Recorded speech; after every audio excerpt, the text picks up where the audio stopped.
સાવરકુંડલામાં શ્રાવણ માસ નિમિત્તે નિર્દોષાનંદ આશ્રમ ખાતે પવિત્ર શ્રાવણ માસ નિમિત્તે ભગવાન શિવનો જળ અભિષેક કરીને હજારો ભક્તોએ પૂજા અર્ચના કરી ધન્યતા અનુભવી હતી। અમરેલી જિલ્લાના સાવરકુંડલામાં આવેલ નિર્દોષાનંદ આશ્રમ ખાતે પવિત્ર શ્રાવણ માસ નિમિત્તે ભગવાન શિવનો જળ અભિષેક કરવામાં આવે છે તેમજ હજારો ભક્તોની સંખ્યામાં શિવલિંગની પૂજા અર્ચના કરવામાં આવે છે અને માટીમાંથી બનાવેલા શિવલિંગનું ગુરુ નિર્દોષાનંદ દ્વારા ભક્તોને પૂજન કરવામાં આવે અને દર વર્ષની જેમ ભગવાન શિવ દરબાર બનાવવામાં આવે છે તેમજ ભગવાન શિવને રોજ અવનવો શણગાર અને જળ અભિષેક કરવામાં આવે છે અને ભક્તો ધન્યતા અનુભવે છે।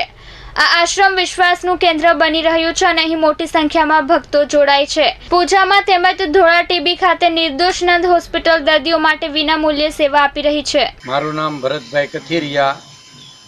અહીંયા સાવરકુંડલા ખાતે સ્વામી શ્રી નિર્દોષાનંદ સંન્યાસ આશ્રમ આવેલ છે।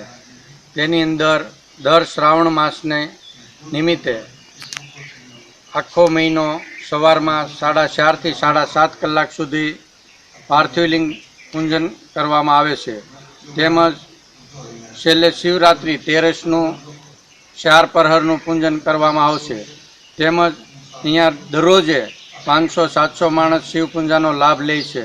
Ashok Manvar, S24 news, Amreli.